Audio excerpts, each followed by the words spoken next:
Tai 33 000 eurų. Forest 3, 60 kvadratinių metrų modulinis namas iš 2 modulių. Tai čia yra bendra svetainės erdvė ir čia mes turėsime didelę terasą. Tai šitas namelis jau susideda iš 2 modulių ir svetainės modulis jau yra gerokai aukštesnis. Čia yra super aukštos lubos jau viduj. Įeisim, pamatysim. Tai šitoje pusėje atrodo keistai ir šita siena neturi langų, todėl kad čia gauna namelis daug saulės ir šitoj pusėje klientas neturi jokio vaizdo.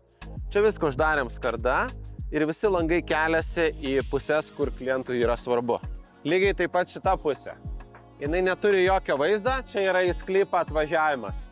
Todėl mes čia langų nebeturim. Tai va, visi langai persikelia į pusę, kur dažniausiai jų nebūdavo. Tai apdaila yra termomedienos, tikrai storos dailylentės, jos yra net apie 3,5 cm storio. Gražiai atrodo, labai gražiai gilintos ir ilgaamžės.